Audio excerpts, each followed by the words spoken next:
Hola, ¿cómo están mis hermanas y hermanos del camino?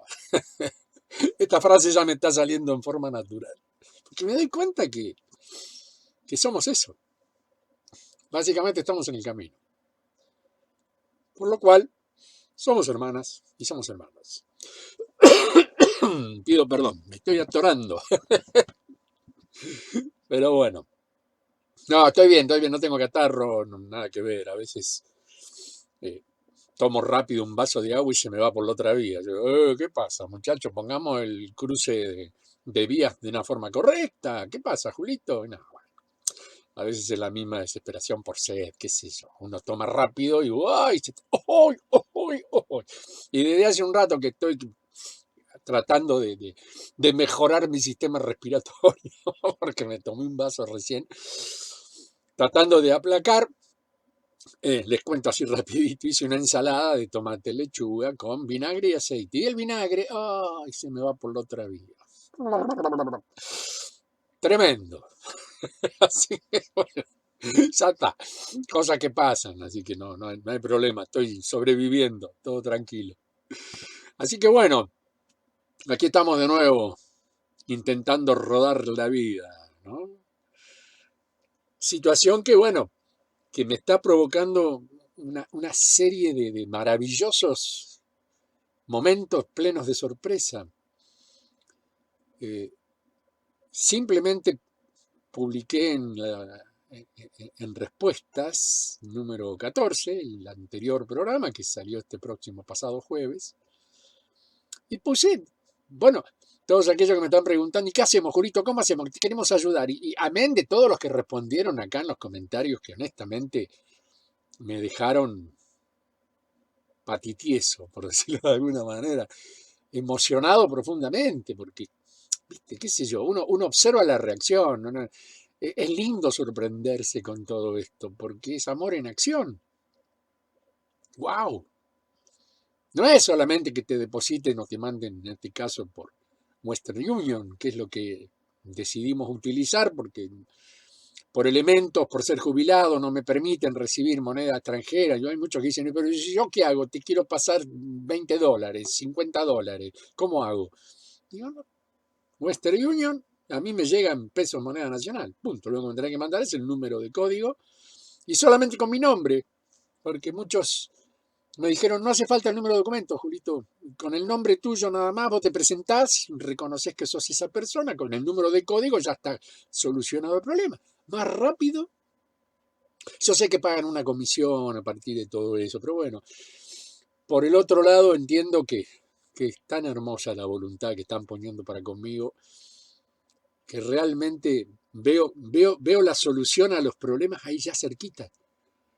Porque increíblemente la diferencia de moneda que existe con otros países para nosotros es tremenda. Es tremenda.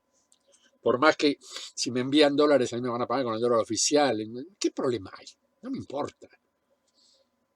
Lo que importa en este caso es que uno no estaba buscando un emolumento financiero. No, para nada. Tratando de tapar los agujeros técnicos que tengo en este momento. Y yo les puedo asegurar que con 2 o 3 depósitos que ya hoy me anunciaron que hicieron, me quedé como diciendo, wow, qué rápido. Es sorprendente, créanme, se lo digo con total humildad y es un enorme agradecimiento, porque tras que no me siento solo, por supuesto, porque no estoy solo, esta compañía a la distancia y este estar conmigo y este decirme, adelante, Julito, te queremos ayudar, realmente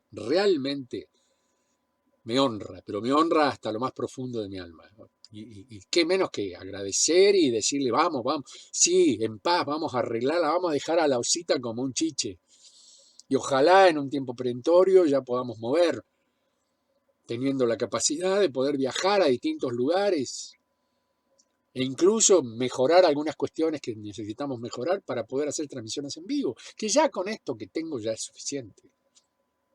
Pero puedo arreglar el tema de la iluminación, por ejemplo, puedo ir a lugares a grabar mucho más bonitos. Quiero hacer algunos videos desde la zona del Balcón del Valle que tenemos aquí arriba en Sierra de los Padres, que es un lugar hermosísimo. en el que uno puede salir en ese momento y detrás está el paisaje real y tal cual, no, pobrecita mi repisita que tengo acá atrás con todas mis porquerías de vida. Pero tengo muchas ganas de hacer muchas cosas y me voy alentando profundamente cuando veo la reacción por parte de ustedes con un amor y una potencia y una alegría y un agradecimiento hacia mí que realmente, honestamente, insisto, me siento más que honrado y agradecido. Así que bueno, vamos para adelante con todo esto. Realmente me encantó la rapidez y me encantó, bueno, después voy a dejar al fin, bueno, ya saben cómo me llamo, Julio César Archet, punto. No estemos buscando demasiada más vuelta. Así que bueno, porque piden el nombre completo, eso sí, en Western Union te piden el nombre completo de la persona. Porque no creo que exista otro Julio Archet en las cercanías, pero por la duda. Hermosas, hermosos. Yo tuve un montón de experiencias en mi vida que fueron realmente potentes, muy movilizadoras.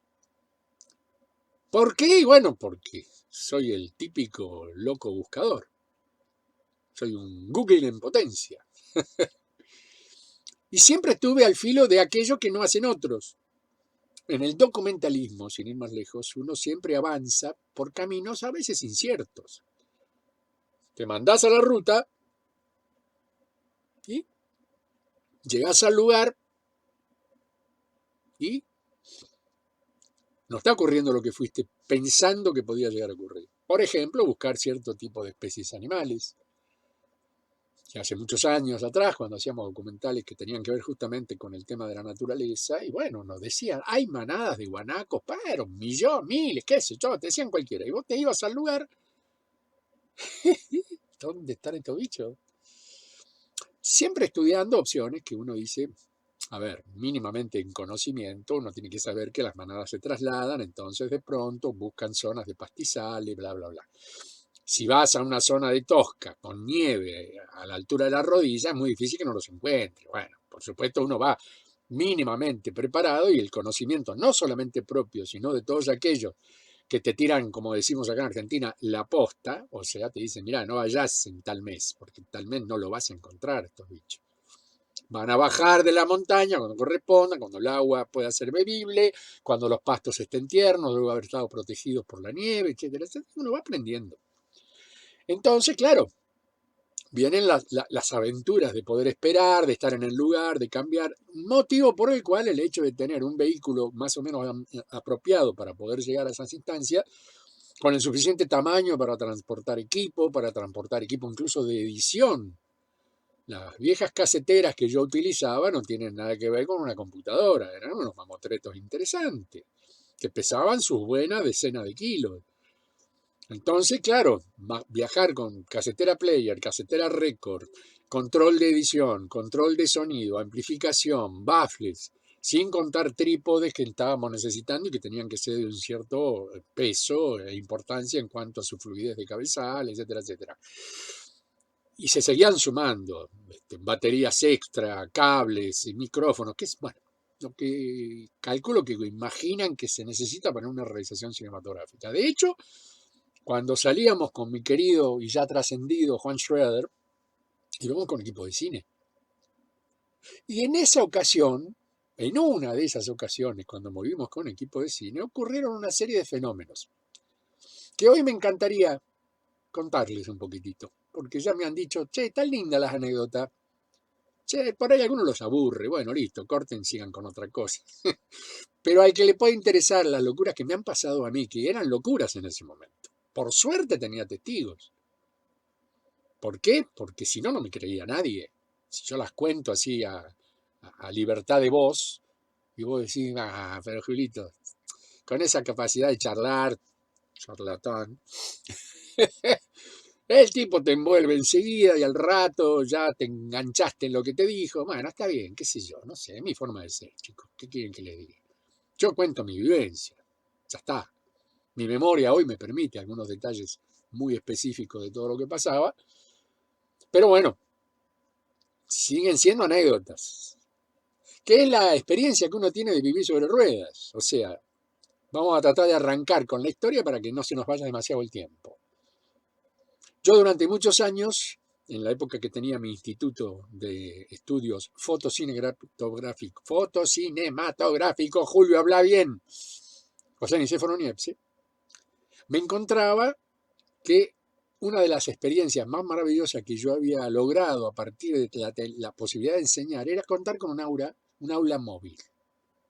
O sea, tenía una combi Mazda Coach 1600, esa de las rueditas chiquititas, con 12 pasajeros de capacidad, y era el lugar donde hacía subir a mis alumnos en trabajos prácticos y nos íbamos acá a Mar del Plata, a la zona del puerto, venimos acá a la zona de la sierra muchas veces. Y era fascinante porque yo daba la clase en el mismo vehículo a través de un micrófono o mientras tanto, mientras iba manejando para no ocupar esa instancia, colocaba un cassette de audio común en el cual yo ya iba dando la clase pregrabada e incluso sincronizada a una velocidad promedio de 60 kilómetros, por ejemplo. Yo sabía que a medida que yo iba avanzando, iba a estar narrando el cassette en perfecta sincronización con el paisaje que se veía. Yo esa experiencia ya la había hecho con la combi en un proyecto empresario que habíamos armado con un gran amigo, con el sanjuanino Eugenio, que actualmente sigue en la Plaza Colón, para los que conocen de esta zona, con uno de los vehículos, el tranvía de la alegría, no sé cómo se llama, esos vehículos de paseo que están llenos de luces. El que me ha venido a Mar del Plata seguramente a la noche los ha visto. Bueno, con él hicimos combi tours, porque él tenía una combi similar a la mía, y cuando veníamos acá a la sierra con las combis, teníamos la virtud de entrar en algunos senderos y en algunos lugares en los cuales solamente pasaba la combi. Porque en aquella época, estoy hablando década del 80, los micros grandes de transporte estacionaban en un punto y la gente después tenía que hacer todo caminando. En cambio, con nosotros iban directamente en la combi disfrutando del paisaje por senderitos que solamente la combi pasaba, no el colectivo ese de 20 metros. Bueno, esto también lo digo a colación de que la combi era lo suficientemente potente en muchos aspectos como para ingresar en ámbitos en los cuales realmente un vehículo convencional no lo hubiera hecho de ninguna manera. Y no era una todoterreno. Pero el track de esa combi, el potencial de motor, más el hecho de sus rueditas pequeñas pero duales, le daba una opción de subida en lugares que uno decía, esto lo subiré yo, y bueno, no importa. Mandábamos primera, patita a fondo y la tipa subía. Bueno, ¿qué nos pasó? Ese aula móvil se transformaba en un vehículo de transporte cuando hacíamos viajes de cierta magnitud, en lo que teníamos que viajar varios, y siempre llevando equipo. Entonces, era nuestro equipo móvil. Muchas imágenes ya se han visto en algunos de los videos que he publicado. Es una combi blanca. En el último que publiqué de Delirio, la combi se ve, incluso mi querido Luis Estancione, que ya trascendió también, un enorme amigo, tremendo profesional, habla del equipito móvil. Y ahí se veía la combi con las inscripciones del Festival Única, que habíamos hecho en el año 1985 como sede oficial para el Festival Internacional de Cine Independiente. Momento hermoso que ya contaré en alguna instancia, si es que ya no lo hice, porque como viejo loco seguro que me olvido. Y como no reviso muchas veces las cosas que hice y los programas que publiqué, bueno, por ahí lo repito. Ustedes chiflenme, che, Julito, gracias, discúlpenme, y listo. Pero no importa. Lo que importa acá es que en ese momento nosotros hacíamos un programa que lo voy a exhibir ahora prontamente, como una de las producciones de NTC, que se llamaba Al aire libre, o Aire Libre directamente, que lo producíamos conjuntamente con mi querido hermano de la vida y coequiper en el grupo musical La Osa, Orquesta de Señoritas Androides, y Tito Alfonsín, a quien me estoy refiriendo, era el conductor del programa, junto con otros enormes colegas que ya mencionaré y ustedes los van a observar incluso en acción, porque ese programa fue uno de los más vistos acá en la televisión marplatense en su momento cuando el cable arrancaba. Y la verdad, eran todos aplausos y méritos, porque lo que hacíamos con lo poco que teníamos equiparaba a cualquier producción de Buenos Aires o del resto del país. El hecho de tener la combi nos permitía de pronto vivir sobre ruedas, o sea, mover a los lugares donde teníamos que encontrar cierto tipo de circunstancias a las que teníamos que mostrarle al resto del mundo. Una de esas situaciones fue un varamiento de ballenas piloto, que son tipos delfínidos, pero son más grandes que un delfín convencional, por lo tanto ingresa en categoría de pequeña ballena, que habían varado en la zona de Rawson. No nos daban con precisión dónde era, pero eran muchísimos. Y con gente de la Universidad del Sur, con la que habíamos tenido contacto ya en otras ocasiones, nos pasan el dato. Me dicen, che, ustedes que están mostrando siempre cuestiones de tragedia ecológica, este varamiento es hasta ahora el más importante que ocurre acá en la República Argentina y es tremendamente doloroso. Sería importante que ustedes vinieran. Nos miramos con Tito, coincidíamos con Juan, que andaba haciendo algunas travesuras ahí por el sur, y decidimos, nos mandamos. Presupuesto cero, a lo loco, cargamos cámara, equipo, y lo poco que podíamos decir, llevamos de comida y agua, como para poder decir, seguimos viviendo, movíamos los asientos de atrás y nos tirábamos a dormir directamente en un colchón, que no había ningún problema, íbamos al baño en plena naturaleza. ¿Qué problema había? Había que mostrar eso. Y nos mandamos. Llegamos a la zona de Rawson, Trelew, donde había ocurrido esto, y nos dicen que era en una estancia que estaba más adentro, por uno de los caminos regionales. No me acuerdo si se llamaba Santa María. La verdad, honestamente, lo voy a poner ese programa en algún momento para que puedan observar el tratamiento documental que nosotros hicimos precisamente en esa ocasión. Y de paso, prueba material de todo lo que estoy hablando ahora. Pero me interesa la anécdota porque relaciona lo de vivir sobre rueda con nuestros queridos hermanos mayores que siempre están atentos. Sigamos con la narración. Nos mandamos hacia el sur, camino pavimento, nos metimos por el río, entramos, llegamos al casco de la estancia. Y ahí nos dicen, mire, son unos cuantos kilómetros todavía para llegar a la costa. Pero esta estancia estaba alejada de... Habíamos hecho un triángulo en realidad, porque de Rawson y Trelew al mar estamos ahí. De hecho son ciudades costeras dentro de que es Argentina. Pero esta estancia no, estaba más adentro y había que salir de la estancia llegando al punto donde supuestamente, o nos estaban diciendo, estaban estos maravillosos animalitos que ya habían trascendido tristemente por un varamiento. ¡Wow! ¿Y dónde está el camino? Nosotros mirábamos para todos lados y decíamos, pero está bien, el casco de la estancia, todo muy bonito, pero no vemos ningún camino. Y el dueño nos miraba y nos sonreía, pensando, sí, quédense tranquilos, yo ahora les voy a traer el guía. Y nos trae el guía. Un muchachito que creo que no tenía más de 12, 13 años, bien aborigen, bien tehuelche. Y el tipo entendía perfecto el idioma, no había ningún problema, era un pibe normal, pero, wow, yo dije, a ver, este tiene que saber si de acá en la zona, bueno, vamos a creerle. Entonces el muchacho se sube, se presenta así, muy humildemente. Yo le pregunto, che, ¿cuánto tiempo tenemos de viaje? Y llegamos para hoy mismo. Sí, señor, no se preocupe, son un par de kilómetros. Bueno, un par de kilómetros. De ahí hasta la costa eran más de 8 kilómetros, 10 kilómetros. En la nada. Porque ¿cómo? Esto arranca así. Dice, por favor, si usted quiere, dice, vamos para ahí, para el lado del galpón. Galpón. Sí, ese portón grande, señor, esa. Bueno, listo, vamos, querido. ¿Cómo te llamás? Tal cual, ya ni me acuerdo cómo se llamaba, pero no importa.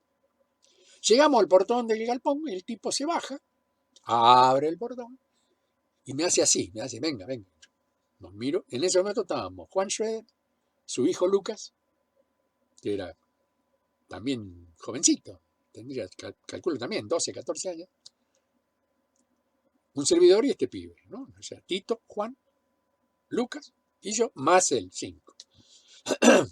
Llevábamos una mínima provisión de cositas como para decir almorzamos, porque esto era temprano. Me mando, veo el galpón, la combi entra perfectamente, nuestro galpón es tipo para hacer esquila, enorme, bárbaro. El pibe ya estaba caminando, abre la puerta del otro lado y salimos. Cierra el portón y se sube. Ahora tiene que pasar por acá donde están los chanchos. Fíjese, ahí hay un sendero, va a pasar perfecto. Y yo decía, sí, la verdad, pasa perfecto. Y ahí pasamos. Ahora tiene que ir a donde está aquel árbol. Yo digo, pero ¿dónde estamos metiéndonos, por favor? Pero era la aventura, chicos. Uno ya le salía del alma hacer esto. Bueno, vamos. Y nos mandamos. Y ahí se abre un sendero. ¡Oh! Encontramos la autopista. Buenísimo. Si hubiéramos querido encontrarla nosotros, porque la idea era que lo íbamos a hacer por nuestros propios medios, era imposible. Creo que fuimos lo bastante y suficientemente inteligentes como para tirarnos a la estancia y decir, che, dennos una mano porque no sabemos dónde miércoles nos estamos metiendo. Bueno, cuestión, nos mandamos. Y dale, esquivando, esquivando, esquivando. Teníamos una pequeña brújula que nos indicaba como para qué lado iba el este, pero el pibe nos decía, usted siga por acá, no hay problema. Mientras el sol estaba arriba y yendo para atrás, ya sabíamos que el oeste estaba para allá, por lo tanto el este estaba para adelante. Les cuento un chiste, cuento un chiste. Es una de las tantas locuras que a mí se me han ocurrido con respecto a esto. Antes existían dos puntos cardinales, el norte y el sur. Y un día llegan unos tipos que venían norte-sur y dijeron, ¿y ahora para dónde vamos? ¿Para este o este lado? Y ahí nació este o este. Bueno, ya está. No me tiren con nada, no apaguen por favor el video. Ya sé que es un chiste malo, pero bueno, tengo chistes más malos que están condenados a muerte. Tengo 2 chistes condenados a muerte tan malos que son. Bueno, ya está. Sigamos con la aventura. La cuestión es que, claro, empezamos a esquivar arbustos a los cuales se los conoce como piquillines. Piquillín tiene unas puntas de este tamaño que parecen agujas de madera, pero otra que agujas. Y de golpe, ¿qué pasó? Paramos, goma trasera pinchada. Muy bien. La combi tenía rodado 13 atrás, el rodado chiquito de Fiat 600, y delante el rodado normal 650, que era el de cualquier vehículo tipo camioneta, con muy buenas gomas. Puedo dar la marca, las Bridgestone, en ese momento eran las originales que traía este vehículo de origen japonés, Mazda, acuérdense. Bueno, cambiarla, ¿quién nos quede? Pero yo llevaba una rueda de recambio para cada uno de los casos, o sea, ya sea rodado 13 o rodado 650. O tenía más repuestos. Y yo dije, bueno, ya está. Es lo que hay, cambiemos. Y seguimos. Justo era una de las gomas exteriores, digamos, de las duales. Ustedes vieron que están las dos gomitas, una más hacia adentro, va al sistema cardánico, y la otra hacia afuera. Bueno, la de afuera fue la que tuvo el problema. Ningún problema. Sigamos. Y seguimos, y arriba y abajo. Y yo digo, ¿cómo? Sí, yo, mientras sea de día, cuando nos vayamos de acá, todo en orden. Pero ya había pasado el mediodía y uno sacaba cuentas, nos está llevando casi 1 hora de viaje, más 1 hora de vuelta, más lo que tengamos que hacer grabación. Bueno, ya está. Conclusión, llegamos a la zona de la meseta, o sea, donde ya queda el límite, y empezaron los caminos de bajada. Porque no caía a pico en ese lugar la meseta, sino que tenía una formación que, por supuesto, con las pocas lluvias que ocurren, pero por lo liviano del terreno, se habían armado unos zanjones. Bueno, tengo que buscar esas imágenes, que si yo las encuentro les van a resultar tremendamente extraordinariamente simpáticas. ¿Por qué? Porque la combi en un determinado momento se escoraba de tal manera que parecía que se iba a volcar. Entonces, a lo velero abríamos el portón corredizo de la parte trasera y todos colgando para hacer contrapeso. Después la cosa era al revés. La cuestión es que bajamos por ese sendero, que tendría unos 200, 300 metros, esquivando unos zanjones en los cuales, la verdad, yo digo, yo entro acá y no salgo ni en 2 días. Pero, qué sé yo, el tipo tenía la habilidad de conocer el vehículo, y era un vehículo extremadamente noble y venía bastante cargado, por lo tanto el peso le daba una cierta afirmación. La cuestión que llegamos al borde donde ya no podíamos pasar más, y existía una bajada, pero una bajada de ripio, que yo la miré con mucho cariño y dije, no chicos, de acá no nos movamos, ya nomás la maniobra de dar vuelta, para atrás, adelante, atrás, adelante, atrás, adelante, y poner la trompa para el lado de la subida, porque marcha atrás no la iba a subir, yo tenía que ver dónde pisaba. Empezamos a bajar los equipos, habíamos llevado nosotros nuestro equipo de video grabación, nuestras viejas VHS M5 Panasonic, hermosas máquinas. Y Juan me mira y me dice, Julio, tenemos un problema. Juan Schroeder, ¿no? Y vamos a filmar en cine también. Para la película El ocaso de un gigante, de ballenas que estábamos haciendo, y otra que él estaba realizando respecto a la fauna y flora del sur argentino. Él ya había hecho una primera película que era Dios, Reino Animal, Hizo también Mannequin, con Marilina Ross como protagonista, actuando como una vieja chamana aborigen Ona. Él siempre se dedicó al documentalismo, su película más premiada fue Inti Anti, Camino al Sol. Realmente, y yo fui su camarógrafo por más de casi 40 años, así que imagínense que no. Me dice, no traje la batería de la cámara. ¿Lo qué? Que no traje la batería de la cámara, Julio. No se acuerda. Mi vieja cámara Bailar Bolex de 16 milímetros era a cuerda o con motor. Pero yo le podía dar cuerdita y un par de segundos me daba imagen. Volvía a darle cuerdita y seguía filmando. Esta no. Esta era una reflex 16 milímetros profesional con todos los chiches, pero utilizaba los tamborcitos arriba, los Mickey, que le decíamos cuando trabajábamos con Asauri con Mitchell, para hacer televisión, básicamente. Ay, por favor, ¿y ahora?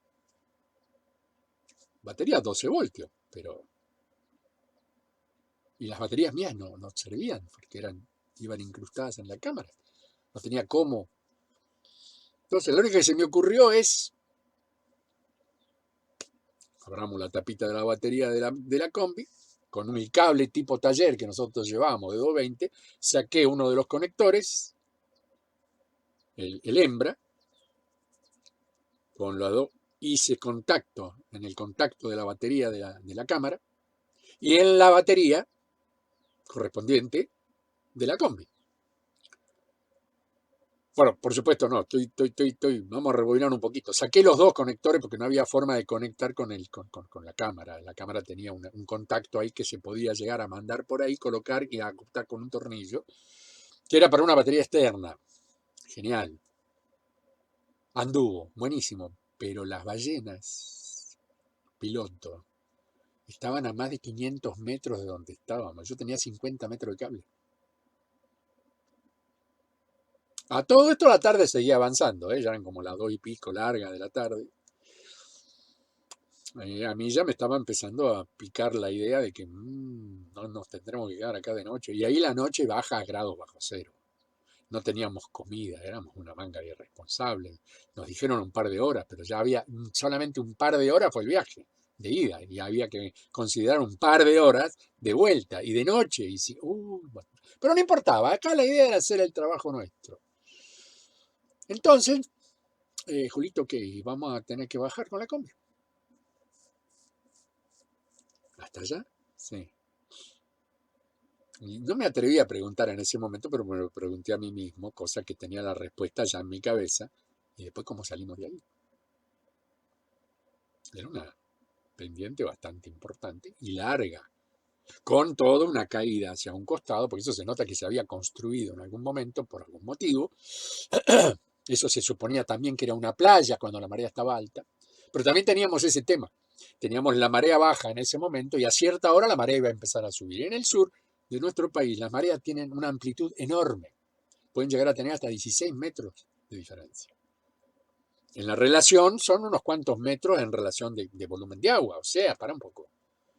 Ponerle que en esa zona no fuera de ese volumen, pero podía estar hablándose de 5 o 6 metros. Quedábamos bajo agua, como un submarino ahí abajo, pero no importa. Bueno, había que filmar, chicos. Y los que estamos en esta no nos rendimos tan fácil. Y ahí Julito metió primera, dobló y encaró. Venía medio así de culito para un lado, de culito para el otro. Y llegué hasta donde tenía que llegar y llegué al borde de las rocas. Ahí ya no podía pasar. Pero eso estaba todo bien húmedo como para darme la pauta de que donde subiera la marea, eso se llena de agua. Bueno, sigamos con la historia. El resto del equipo bajó, armamos la cámara, empezó la filmación, la grabación, el correspondiente reportaje o noteo que llevaba Tito, que parecía un monje extradiluviano, porque tenía una capucha negra. Fue un momento, la verdad, parecíamos los exploradores de Jacques Cousteau. Era muy emocionante, muy bonito. Bueno, tristemente, los animalitos ya habían sido controlados por la universidad, pero nadie más había llegado a ese lugar. O sea, no había un registro fílmico fotográfico, que es lo que esta gente cuando se comunicaron conmigo nos pidieron, hagan algo, porque acá hay que denunciar el problema de los otolitos, el mecanismo de los oídos de estos animalitos que pierden, se les infectan, por lo tanto el animal guía pierde la orientación y como van todos detrás de él, llega un momento que empezó a bajar la marea y quedaron varados. Porque la marea baja a una velocidad enorme y también sube a una velocidad enorme, pero los pobrecitos se quedaron sin agua, sus agallitas ya no podían, por lo tanto se resecó su piel, podían respirar lo poco que podían, pero la falta de humedad, por desgracia, los eliminó de esta vida terrenal. Entonces, bueno, fuimos recorriendo 35 animales, todos así abandonados a su pobre suerte. Uno decía, por favor. Teníamos una cierta información, pero también nos habían permitido posteriormente hacer un par de notas con gente que pudiera conocer sobre esto. Así que lo primitivo que hicimos, amén de que Juan también interviene contando sus conocimientos con respecto a fauna, intentando entre todos sacar una conclusión de lo que ahí sucedía. La cuestión que estuvimos como 2 horas, ya eran más de las 4 de la tarde, y el sol, por supuesto, de ese lado es el este de nuestro país, con un barranco bastante importante, estábamos en plena sombra, ya el frío se empezaba a sentir. Y ya se escuchaba, porque se escucha, cuando la marea empieza a ser de la suya. Y dijimos, bueno, ¿y ahora? Y ahora hay que salir de acá. Desarmamos lo más rápido que podíamos. Y yo dije, ahora encaro la loma. Hice un primer intento y llegué hasta la mitad. Y ahí me quedé. Vamos atrás. Mientras tanto venía la marea. Todos se ponen al borde. Vuelvo a intentar de nuevo. Y no había un punto en el que me quedaba. Tenía que hacer el pasaje de cambio y era imposible. Yo entraba en segunda al mango, para los que entienden de vehículos mínimamente, en segunda al mango. Y cuando llegaba a un punto promedio de la loma, caja sincronizada, le mandaba la primera y ahí es pata a fondo. Y si venía con el suficiente impulso, pero ¿qué pasa? Era ripio, pedregullos de canto rodado, bien dibujaditos sus bordes, o sea, eran como bolitas. Papito, era una de escupir bolas. Yo dije, ay, Dios mío. No tenía un malacate, ¿se acuerdan lo que es un malacate? Ese motorcito que va en la parte de la trompa de un vehículo. Tenía, sí, la defensa armada para malacate. Nunca tuve la plata para comprarlo y en aquella época valían una fortuna. Tampoco había una vegetación importante para enganchar el malacate. Con suerte alguna roca que soportara digamos, el enredarlo con el hilo ¿cómo se llama? El cable de acero. Y que me sirviera como para que me fuera llevando. Bueno, pero no lo tenía. Man, ya está. Entonces probé la última, porque ya se nos venía el agua mal. Porque sube muy rápido la marea en el sur. Aquellos que son del sur patagónico ya me van a dar la razón. La cuestión es que me fui lo más atrás que pude. Le pedí si es que existía algún santo, algún loco dando vuelta por ahí que me tirara una soga. Chicos, pónganle alas a esta cosa. No sé, en ese momento era mucho el miedo, mucha la sensación de tensión. Por lo tanto, bueno, me encomendé a la combi, al japonés que la fabricó y a todo lo demás que venía por delante y le metí. Yo creo que volaba la combi cuando entró en la loma. No sé, pero yo ya ahí venía como a 60 kilómetros por hora. Digo, o subo, porque no vamos a quedar a vivir acá. Y primera, llegué, de abajo estaban todos bravos, porque solamente 2 iban atrás haciéndome contrapeso, ¿no? Para que la combi tuviera la colita bien afirmada. Y lo demás abajo. Genial, subimos. Bueno, bajamos, ayudamos a subir los equipos, cargamos todo y nos vamos yendo. Ya el sol ya prácticamente había caído. Así que la loma esa que habíamos bajado, en la que veníamos para un lado, veníamos para el otro, hubo que hacerla a la inversa, y esta vez para arriba. Ahí se afirmaba un poco mejor, porque había rocas aflorando, entonces cada vez que podía yo mandaba el track ahí, y las rueditas producieran el efecto. Y a duras penas, muy despacito, en primera y recalentando motor, que tuvimos que parar para echarle un poco de agua al radiador y decir, bueno, a ver, porque la verdad que... Y el embrague había un olor a quemado típico del embrague. Bah. Pero no importaba, ya teníamos las imágenes, teníamos todo lo que necesitábamos. Y se vino la noche. Estábamos todos muertos de hambre, porque lo único que habíamos comido era un par de galletitas que habíamos llevado. Locos, absolutos, irresponsables totales. Porque pensábamos 2, 3 horas y estábamos, a las 4 ya estábamos de vuelta en la estancia. De última nos quedábamos ahí a pasar noche. No. Nos quisimos acordar y estábamos en el medio de la oscuridad. Bueno, la combi estaba equipada con muy buenas luces propias y tenía 2 buscahuellas de yodo, grandes, potentes, que eran un haz tipo láser blanco que me iluminaba por donde iba. Y yo trataba de reconocer las huellas.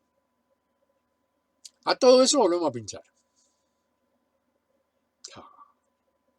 Linterna sí teníamos, e incluso uno que se conectaba en la misma batería de mucha potencia, y era una de las ruedas delanteras, precisamente. Saco la Bridgestone original y pongo la de repuesto, que no era Bridgestone, era una goma de marca tipo Goodyear, pero no era la Bridgestone original de 7 telas. Para los que conocen de gomería saben que un neumático de 7 telas es un neumático importante, con todo el dibujo, con todos los chips, pero los piquillines hacían de la suya.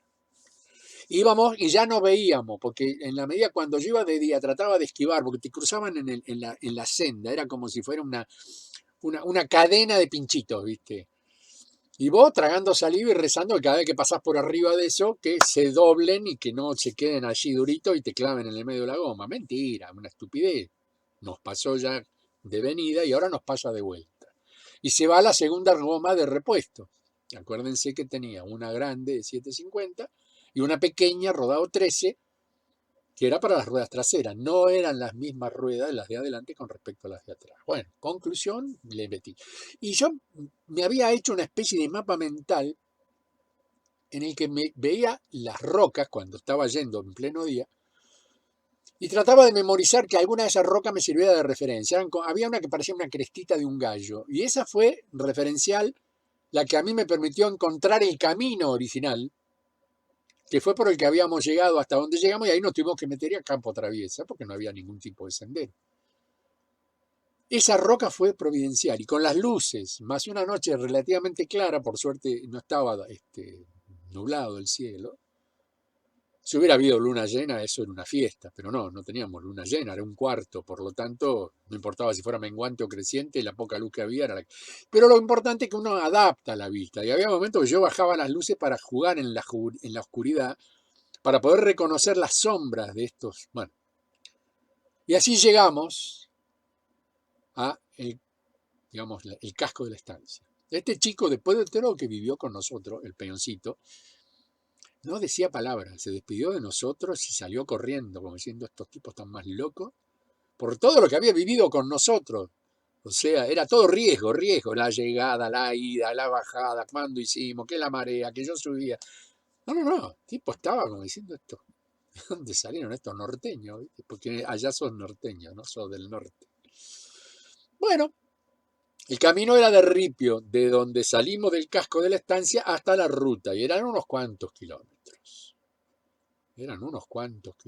Cuando hicimos posteriormente el cálculo, en su totalidad eran casi 28 kilómetros, en pleno ripio con una huella importante. Y acá viene la parte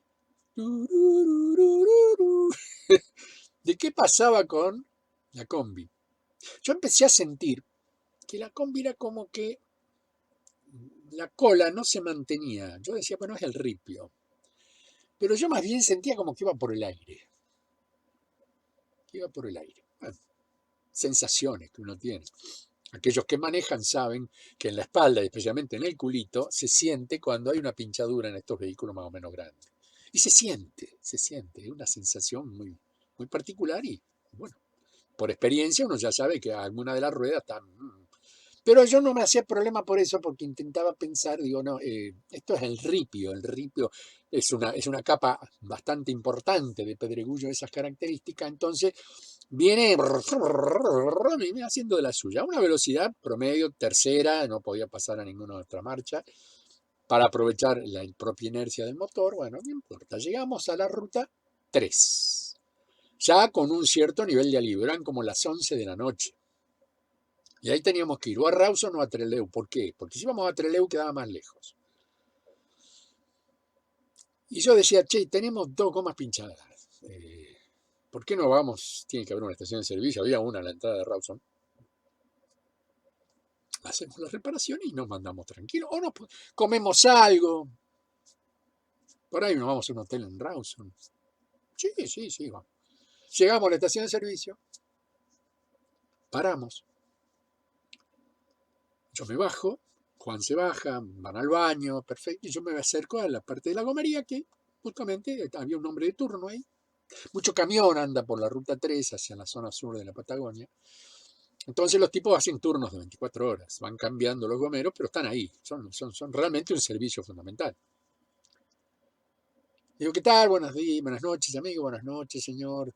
Digo, ¿usted me podría solucionar el problema? Mire, vengo con 2 gomas pinchadas y quisiera saber si hay alguna posibilidad que usted me las arregle. Entonces el tipo se asoma, mira la combi y me dice, ¿2 gomas pinchadas, señor? Sí, ¿está seguro? Sí, por supuesto, cambié 2, no tengo más repuesto. Y yo, que usted miraría el vehículo, me doy vuelta, y la única que estaba inflada y apoyada en el piso era la Bridgestone de 7 telas que había quedado. Desde la delantera más las 4 traseras estaban todas en llanta. O sea, desinfladas totalmente. ¿Qué es esto? Y yo le pregunto, dice, ¿dónde viene? Digo, vengo de la estancia Santa María. Pero eso está como más de casi 30 kilómetros. Sí. Y estas gomas la pinchó acá nomás. No tengo idea. Y usted tiene repuesto. La de adelante son de Ford F100. 650, 750, no me importa. Saco la Bridgestone, pongo 2 de 650 y se terminó el problema. Y la de atrás son de Fiat 600, también se podían conseguir. Sí, no. Ten un par de cubiertas que le van a venir bien. 2 nuevas, 2 usadas. Pero vamos a ver cómo viene la historia. Todas las ruedas no eran radiales, eran con cámara. Primer detalle. El tipo empezó a desarmar, ¿no? Y esta es la parte que uno empieza a relacionar con cosas que no son normales. Resulta que empezó a sacar piquillines clavados, cubierta, cámara, ¿no? Y ahí sacaba uno, sacaba otro. Bueno, para hacérselas cortas, porque ya, yo sé que esto va largo, pero por ahí les va interesando. La que menos tenía, la rueda que menos piquillines tenía clavado, tenía entre 15 y 20.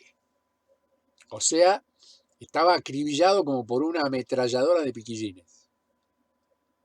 Un clavo te desinfla la rueda en una X cantidad de kilómetros. Un clavo, uno. Un solo piquillín. Estas no. Si sumábamos, eran 5 ruedas a un promedio de 20, había más de 100 pinchaduras. Y la combi, con 100 pinchaduras, recorrió más de 30 kilómetros. ¿Cómo hicimos para hacer esos 30 kilómetros? Este hombre nos miraba con los ojos desorbitados. Llenamos un frasco de dulce que el tipo tenía ahí vacío, limpito, ¿no? Fue metiendo ahí, nos lo regaló como para decir, lo tengo de recuerdo. Es más, no sé si no lo tengo guardado entre alguna de las cajas estas que tengo acá en la osita. Con Juan, con su hijo, con Tito, nos mirábamos porque no había razón de poder explicar lógicamente qué había mantenido la combi en el aire durante todo ese tiempo. Y yo había sentido un zumbido en la ruta, que pensaba que era por cuestiones del mismo motor, mi cabeza, no le presté atención. Después le pregunto a mis compañeros de viaje y me dicen, sí, había un zumbido importante.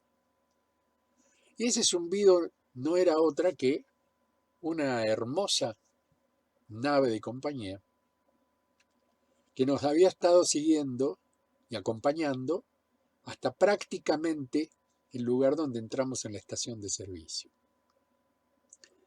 Y este hombre nos ratifica que había algo raro, porque dice, pues a mí me llama la atención cómo se ilumina la combi. Dice, es blanca, pero se notaba como que brillaba. Sí, claro. Y ahí nos dimos cuenta que ese brillo era un haz compacto y coherente, que en ese momento nos estaba manteniendo magnéticamente por encima del territorio, o sea, del piso, y nos había llevado hasta ese lugar. Por lo tardío de la noche y el prácticamente escaso tránsito, con suerte habremos cruzado con uno, y a la vuelta, cuando ya volvíamos con toda la combi acomodada, con todas sus ruedas en orden, pero de ida no nos cruzamos con nadie, mucho menos en el camino de Ripio, que es ahora lo único loco que se nos habría ocurrido hacer ese camino era nosotros. La lógica era, che, nos quedábamos en el casco de estancia, porque todos nos miramos y encima teníamos que volver porque Juan tenía un vuelo en la ciudad de Bahía Blanca, para los argentinos que conocen, en la parte sur de la provincia de Buenos Aires, en el fin de la pancita que se forma desde donde yo vivo hasta el momento en que vuelve nuevamente la ruta a apuntar derecho hacia el sur. Y tenía que tomar un vuelo, para lo cual sí o sí había que llegar a Bahía Blanca temprano. Significaba que yo, que era el único que manejaba, porque Tito estaba muy cansado y no había manejado nunca la combi, Juan no manejaba, y el hijo mucho menos, así que el único que quedó manejando fui yo toda la noche. De hecho, en un determinado momento nos fuimos del camino y dimos un par de trompos en el préstamo de Ripio y volvimos a salir de nuevo. Y el espejo, un camión casi me lo lleva puesto porque me empecé a dormitar. Una irresponsabilidad total, pero Juan estaba desesperado porque tenía que hacer ese vuelo a Buenos Aires y de Buenos Aires, desde Ezeiza, salir en vuelo, creo, no sé si iba a España, a él lo llamaban para dar conferencias en todo el mundo. Y de hecho ya venía con su valija lista para hacer el gran viaje, pero ese día se nos habían roto todos los horarios. Así que como para llegar a un punto de conclusión, fuimos acompañados.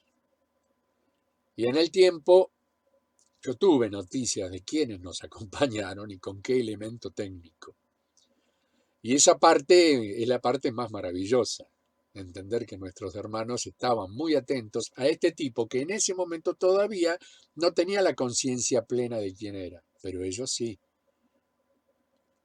Y era como que vamos a tirarle una mano acá al loco este que se manda con una combi que no tenía nada que ver con nada para hacer ese tipo de camino. Y evidentemente una de las tantas naves que se utilizan como recurso técnico para hacer traslados dentro de este maravilloso planeta, fue la que, observando la situación y caminando el espacio-tiempo a sabiendas de que nosotros nos íbamos a quedar sí o sí, en esa preanticipación, valga la redundancia, porque hablar de pre también es hablar de... Pero había una preintención, por lo menos. Nos llevaron. No hubo ningún tipo de abducción, ningún tipo de reacción rara, mucho sueño, mucho sueño. Yo sentía un sueño por encima de la normal. Los demás se durmieron todos en la combi. Yo quedé solo. Música, le dije, chicos, duérmanse con la música. Y escuchar la radio, que en Patagonia la radio va y viene de acuerdo a la loma que agarraste. Ahora yo calculo que debe estar mucho mejor distribuida, pero en aquella época era eso. Bajabas la loma, te ibas a la pancita de abajo y no... Ibas subiendo la loma y empezaba... Y empezaba la radio nueva en la parte de llano, no había problema. Otra vez la loma y otra vez se nos iba la radio. Una experiencia increíble, realmente maravillosa. Al punto que uno dice, wow, no estamos solos, es evidente. A mí, insisto, logré la ratificación de lo que había pasado esa noche con los años, mucho más adelante, cuando ya mi contacto era mucho más fluido, y me podían decir, mira, lo que pasó esa noche fue esto, mira tú, mira tú. ¿Cuántos más de una vez han recibido una ayuda extra en esos momentos y no prestaron atención o no definieron que podía ser una cosa supranormal? Y sin embargo esas cosas ocurren constantemente.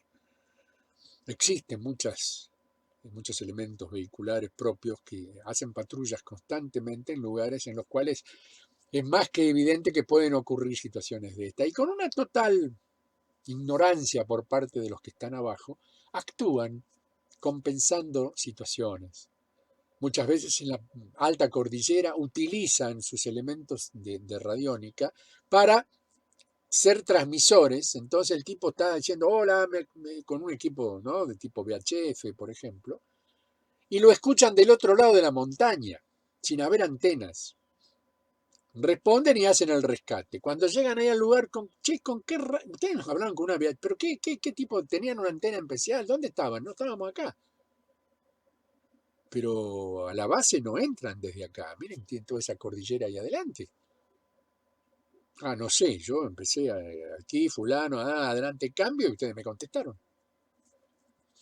Y uno después sabe, porque de hecho en algunas ocasiones lo hemos hecho en forma propia, colocar una unidad en un cierto punto crea la antena necesaria para que del otro lado te...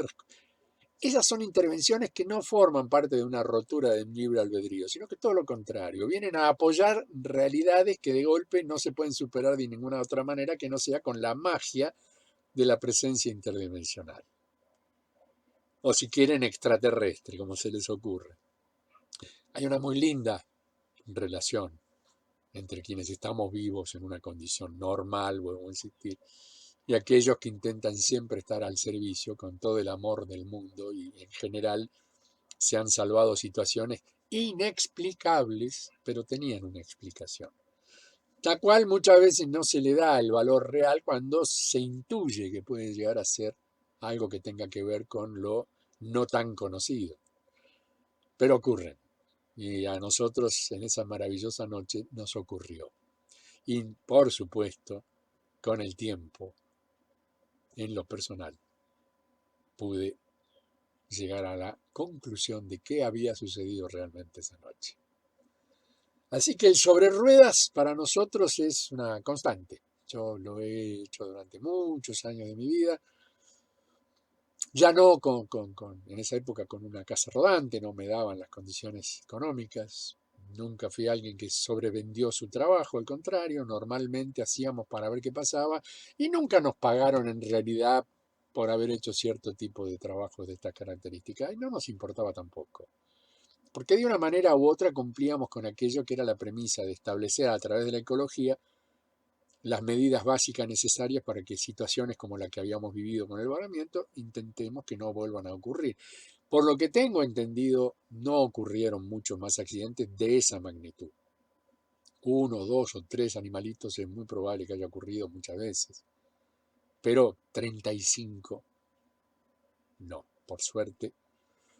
Y bueno, tiene que ver naturalmente con los tremendos problemas que estamos creando a nivel medioambiental y considerando incluso la Patagonia, pero claro, es un territorio muy amplio, muy grande, un océano muy enorme, pero mucho barco yendo, viniendo, el aceite, el petróleo que emiten los pesqueros, la sobredimensionalidad que tienen algunas cosechas de pesca, qué sé yo, más todos los extranjeros que se meten a veces ilegalmente. Es una película que honestamente no termina y es una pena. Y los que siempre sufren son los más débiles, que en este caso son los animalitos. Así que bueno, espero que hayan vivido la aventura conmigo. No tengo todas las imágenes de eso, tengo las imágenes de abajo, no las he encontrado y las tengo que, cuando las encuentre, las voy a digitalizar porque están en VHS original. Pero creo que va a ser un momento interesante en volver a revivir esta parte de la historia, por lo menos cuando hicimos ese famoso reportaje con mi querido hermano Tito y Juan Schroeder. Así que creo que por hoy ya venimos en el horario. Estamos en 53, 54 minutos. Reiterando el enorme agradecimiento a todos los que ya están aportando para que Julito pueda llegar a poner a funcionamiento la cita, lo cual, bueno, me da una sensación de paz y agradecimiento extraordinaria. Es como que uno se siente protegido, realmente, y amado y querido, porque además me lo dicen, me lo escriben, me lo insisten. Y realmente sé que lo vamos a poder hacer. Ahora que estoy observando el resultado de solamente una salida mía, que dije, bueno, chicos, si hay posibilidad, vamos, y si no, tranquilo, tardaré más tiempo. No, creo que va a ser poco el tiempo, porque los aportes son importantes y no importa el volumen de dinero. A mí me vale la intención y cuando encima el volumen acompaña la intención, uno ve que hay sacrificio del otro lado seguramente.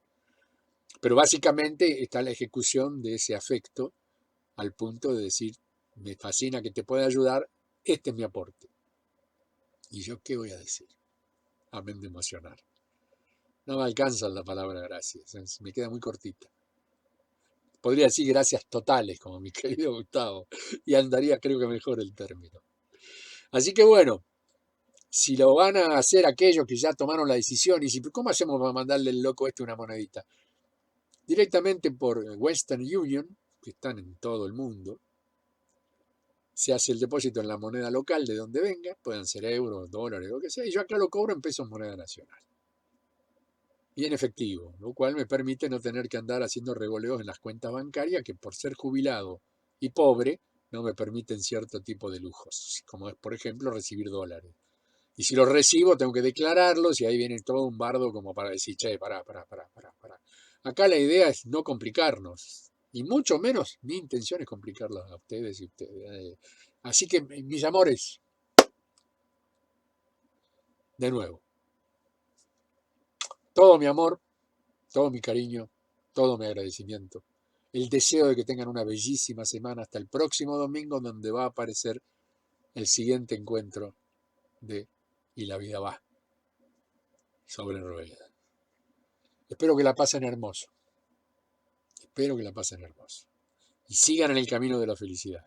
El objetivo es alcanzarla y la van a alcanzar. Con mucha paz y con mucha potencia. Porque el que ingresa en ese camino son ingredientes fundamentales que nunca se van, al contrario, se acrecentan. Chao, hasta la próxima. Mi abrazo de siempre. Cuídense mucho.